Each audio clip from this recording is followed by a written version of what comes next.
ہاں بتاؤ، کوئی جس کے ہاتھ مائکروفون آتا ہے بول لیں۔ السلام علیکم پیارے حضور، میرا سوال یہ ہے کہ آرکیٹیکچر کے لحاظ سے احمدی مساجد کو ڈیزائن کرتے وقت کن باتوں کا خیال رکھنا چاہیے، اور گنبد اور مینار کے لیے کیا ہدایت ہیں؟ کوئی ہدایت نہیں، جو جس کا مرضی دل چاہتا ہے بناؤ۔ ہم نے مسجد مبارک جو بنائی ہے اسلام آباد کی، تو ہر سارے آرکیٹیکٹس سے مختلف ڈیزائن بنا دیا ہے، ٹھیک ہے۔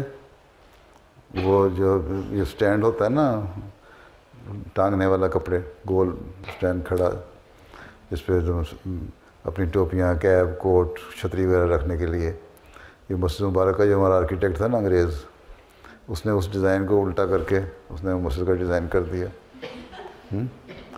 تو انوویشن ہونی چاہیے اپنے نکالو۔ ہاں یہ ہے کہ خیال رکھو کہ منارہ اور گنبد وغیرہ اگر کر لو تو ٹھیک ہے۔ آنسر میں جو مسجد بنائی تھی مسجد نبوی، اس میں کون سے گنبد بنائے تھے، منارے بنائے تھے؟ یہ سب بعد کی پیداوار ہے نا، ہیں؟ پہلے تو چھپڑی ڈال کے دیا تھا نا، کھجور کی چھتیں بنائی تھی نا۔ تو یہ تو ایک اسلامی آرکیٹیکچر بن گیا ہوا ہے، اس میں آپ جدید جو انوویشن کر سکتے ہیں کرتے رہیں، لیکن اچھی ہونی چاہیے چیز۔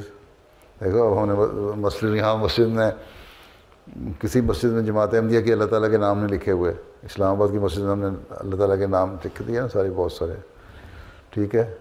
اس کے سینٹر میں گنبد آ گیا، وہ بھی آ گئی، چھتری کی طرح بنا دی، اور مینارے اس کے باہر نکال دیے۔ تو یہ تو آپ لوگ جو مرضی کریں، آرکیٹیکٹ اچھا۔ کمپیئر تم کیا کہتی ہو؟ جزاک اللہ۔ کمپیئر